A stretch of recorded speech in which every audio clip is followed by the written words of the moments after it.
Sur cet exercice, ce qu'on peut voir, c'est tout simplement un jogging aller-retour simple.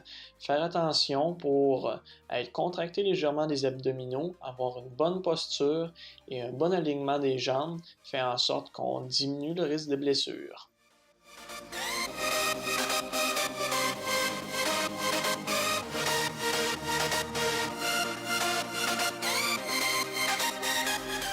Sur cet exercice, il est bien important de conserver un bon alignement de la jambe qui est en appui au sol, donc un bon alignement au niveau du genou.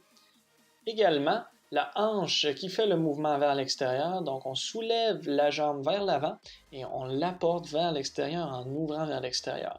Ce qui est bien important dans cet exercice, c'est de bien contracter les abdominaux pour pas qu'il y ait de mouvement au niveau du tronc. Donc on veut que le tronc reste stable, les épaules demeurent face vers l'avant. Le mouvement se fait seulement à la hanche.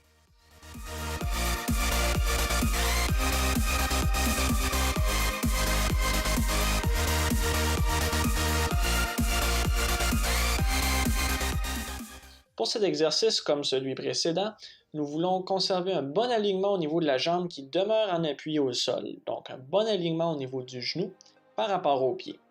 Également, lorsque la hanche qui fait le mouvement part de l'extérieur et se ramène vers l'intérieur, il faut vraiment faire attention pour ne pas bouger le tronc.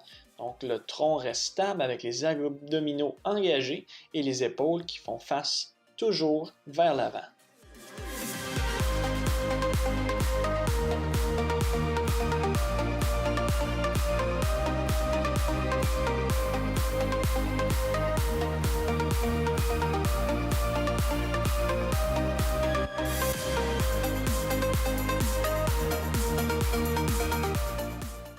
Pour cet exercice, il est important de se placer 2 par 2.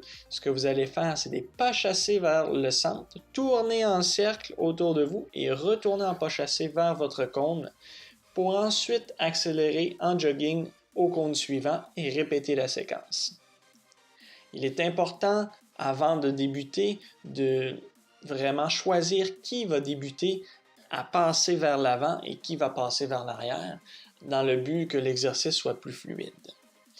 Bien important, rendu à la deuxième séquence, on échange les côtés dans le but de faire les pas chassés des deux côtés.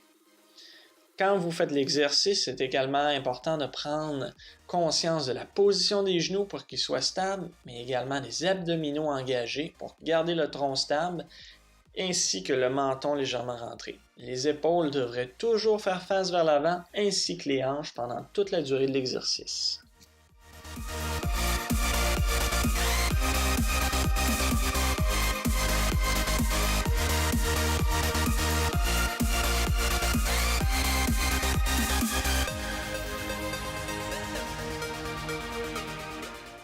Pour cet exercice, placez-vous 2 par 2, donc 2 joueurs à peu près de la même grandeur, dans le but d'avoir un contact à l'épaule à peu près à la même hauteur. Donc des pas chassés vers le centre et rendu au centre, entre les deux lignes de cône, on saute pour faire un contact à l'épaule. Bien important de rester bien stabilisé au niveau du tronc des abdominaux, mais également du menton légèrement rentré pour subir l'impact pour pas qu'il y ait de blessures. Ceci nous prépare également au contact qu'il va y avoir lors des matchs. Rendu à la deuxième répétition, il est intéressant de changer de ligne dans le but de faire les pas chassés des deux côtés. Alors, c'est des pas chassés vers le centre et on retourne en pas chassés vers le cône et ensuite on avance au jogging au cône suivant pour bien morceler la séquence.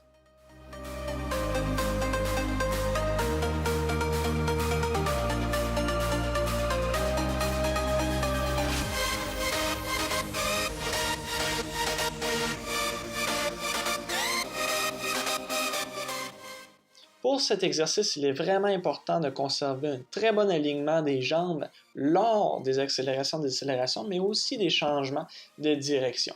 Donc vraiment un contrôle approprié au niveau du genou par-dessus les pieds, ce qui favorise une meilleure position, une meilleure stabilité. Également le tronc qui est voûté un petit peu vers l'avant, donc penché vers l'avant, ce qui favorise l'accélération et le sprint. Lorsque l'exercice est fait, on accélère vers l'avant pour sauter un cône et on revient à ce cône à reculons. et ensuite on avance en sautant un cône, on recule à ce cône qu'on vient de sauter. Ainsi de suite jusqu'au bout.